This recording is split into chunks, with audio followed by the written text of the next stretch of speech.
आप पुरुष हैं, अब प्रतिक्षण आप पुरुष कैसे रहते हैं बताइए। अगर आप स्त्री हैं तो प्रतिक्षण स्त्री कैसे रहती है, कि बार बार चेक करना पड़ता है मैं पुरुष हूं स्त्री हूं, कि बदल तो नहीं है। नहीं एक बार आपने प्रमाण ले लिया, एक बार आपके संशय मिट गए, अब क्या करना है, उस अनुभव में रह गए। क्या ब्रह्म में रहना कोई अनुभव है? मैं ब्रह्म हूं क्या ये कोई अनुभव है? नहीं। अगर अनुभव हो गया तो फिर तो द्वैत अवस्था आ गई। फिर तो ब्रह्म तो अद्वैत है, वहां तो अनुभव क्रिया है। अब आप बोलेंगे अनुभव क्रिया क्या है? कोई बात नहीं, तो आपने कार्यक्रम किया नहीं है इसलिए पता नहीं होगा। सहज समाधि ये तो पता होगा। जो अभी का अनुभव है आपका वो सहज समाधि है। जिसको ब्रह्म ज्ञान हुआ है उसके लिए प्रतिक्षण सहज समाधि है। प्रयास से नहीं है, प्रयास से नहीं होगा, ज्ञान से होगा। और अगर कभी कभी आप भूल भी जाएं कि मैं क्या हूं, मैं ब्रह्म हूं या कुछ और हूं, कोई बात नहीं उससे कुछ फर्क नहीं पड़ने वाला।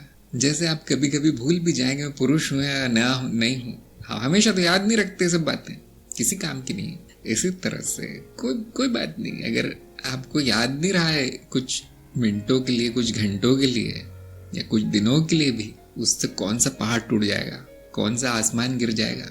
जैसे ही याद आए मैं ब्रह्म हूं, बस याद कर लेना, खुश हो जाना है ज्ञान मार्ग में प्रयास नहीं करना, बिल्कुल भी साधना नहीं करना है। अब जो लोग साधना कर रहे हो करते रहे, मेरी बात नहीं सुने, क्योंकि वो आप कार्यक्रम में है, आपको वही करना है। लेकिन जो शुद्ध ज्ञान मार्ग है उसमें कोई साधना नहीं है। आपकी स्मृति आती जाती क्यों है? वासनाएं बहुत हैं, अशुद्धियां बहुत है, वृत्ति बहुत तेज है। इसलिए वो इस वृत्ति को, जो ज्ञान वृत्ति है, ज्ञान होना भी एक वृत्ति है, उस वृत्ति को हटा के वो दूसरी वृत्ति आ जाती है। उसमें कोई बुराई नहीं है, ब्रह्म में यही सब चल रहा है, खेल लीला, ब्रह्म लीला चल रही है ऐसी। उसमें कोई रोने की बात नहीं कि मेरा तो ज्ञान हो गया लेकिन वो नहीं हुआ जो महायोगियों को अवस्था है। हमें क्या करना है, उनको क्या हुआ है, हमें ज्ञान हुआ है। बस जब याद आ जाए तो सब धुल जाता है, फिर हर वृत्ति धुल जाती है। जैसे सपने में आप बहुत प्रयास करते हैं, संघर्ष कर रहे होते हैं, मारकाट मची है, लेकिन सपने से जागने के बाद सब धुल जाता है, फिर वो कुछ हुआ ही नहीं। उसी तरह से हजारों वृत्तियां चलती रहे और एक क्षण भर चेतना आ जाए आपकी, कुछ हुआ ही नहीं, कुछ हुआ ही नहीं। फिर अब वो क्षण क्षण में चेतना, उसे क्या अर्थ है? बेकार सी चीज है।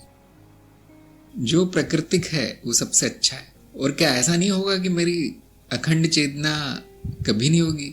चिंता मत कीजिए, वो समय भी आएगा। ज्ञान बीज डाल दिया गया है, अब वो समय भी आएगा।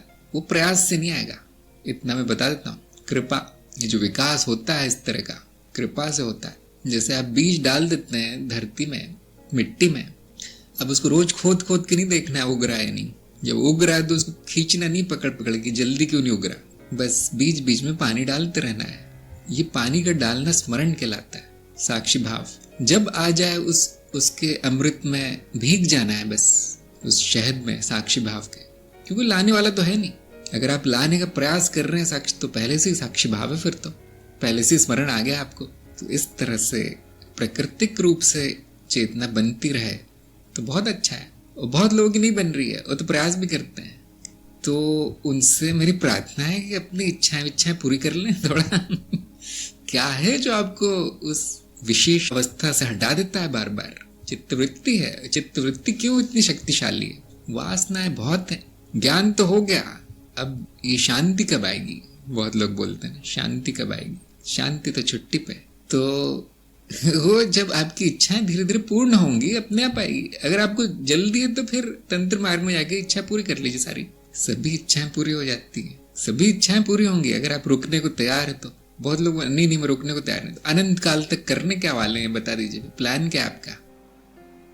मैं तो यहाँ अनंत काल तक हूँ, मैं तो कालहीन समयहीन हूँ, जितना चाहिए काल बना सकता हूँ बैठे बैठे। अब क्या करने वाले हैं? आराम से चलने दीजिए, आज नहीं तो कल होगी वृत्ति, कल चली जाएगी। फिर वो इच्छा जो वृत्तियां उठा रही है वो कल चली जाएगी, अब शांति आ जाएगी। आज उसका आनंद उठाएगी, जो वृत्ति है उसका आनंद उठाएगी। मनुष्य जीवन इसीलिए तो लिया था आपने, अनुभव हो जाए मनुष्य के। अब उससे छुट्टी चाहिए, लेकिन उसकी भी जल्दी है, आने की भी जल्दी, जाने की भी जल्दी। तो वैसे ही है मुंबई की लोकल ट्रेन में, सबको जाना है और सबको उसी ट्रेन से जाना है, और आते समय सबको घर जाना है। मैंने कहा फिर जाते क्यों, घर ही आना है तो, इतनी जल्दी है तो इस शहर में रहते क्यों ऐसी नरकीय व्यवस्था है वहाँ। रहते क्यों वहां? कुछ तो गड़बड़ है ना।